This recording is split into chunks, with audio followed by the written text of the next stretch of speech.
Okay guys, today I'm going to show you how to create one of these, an arcade bezel, for a generally low price, $2 to $5. These can be pretty expensive, even for just a generic black one like this. They can go for up to $25 for a plastic reproduction, which oftentimes aren't even that good. They usually don't fit the contours of your screen right. But with this, it's going to be made by you, so you can get it as perfect as you want it. It can be exact, or it could be a little off, depending on your laziness factor. So let's get started. Okay, so here's what you're going to need for this build. First of all, I suggest getting some paper, some white paper, something large, just so you can draw your pattern out on it firsthand so you don't have to erase and mess up your actual material. And I suggest you get some sort of cardstock or poster board or something similar in the color that you're actually going to be making your bezel. Of course, you can't really make like a printed bezel like the ones in the asteroid machines. You just really can make solid color ones. But a lot of machines, believe it or not, use just solid colors. So then you're of course going to need a pencil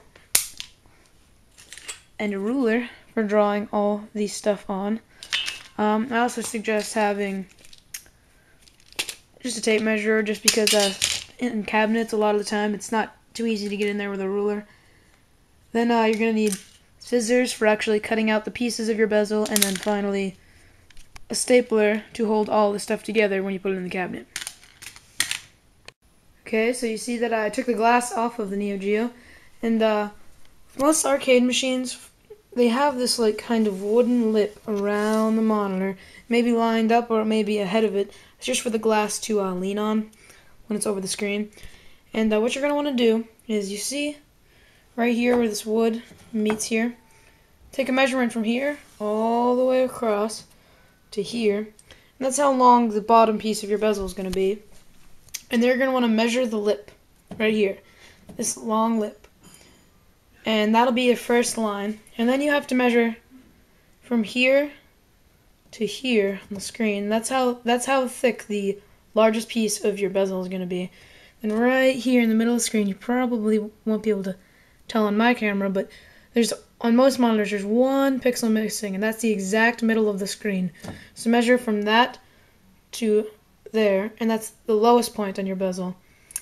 So you're going to want to draw that, and then you're going to want to figure out the angle best to fit your screen, something so that the bezel will lean inward and fit the curvature, and then you of course copy it onto the side part. And then you go from the side part and start your measure here, and then measure this lip, and of course the same thing with the screen. And then you're going to end up with two pieces that I will show you now. So these are the two pieces you're hopefully going to end up with. You see, this is the bottom piece, it's a lot thicker. This is the lip part I was talking about, the lip portion. And this bends inward like this. And this is where the lowest point on my screen was, and the highest point. And this is the angle that I eventually chose. The cabinet's angles will all be different. And then, of course, basically the same thing with the side piece, except different measurements for the lip and for the curvature. And basically what I did to get the curve is I took a piece of paper and put it over these, and this is just an example, and I bent it and taped it down here and right here, and I traced it, and that gave me a pretty nice line from the middle to the ends. So you end up with these two pieces, and what you do is you take these and you put them on your good material and you trace them, of course, to get your final pieces. And you're going to want to do two of each, two for the top, two for the sides, two for the top and bottom, two for the sides. And when you're doing this, you'll notice that what I did here is there's no way to attach these. So right here where the two pieces would come together, you make a little thing stick out just to staple together. That's what the stapler's for.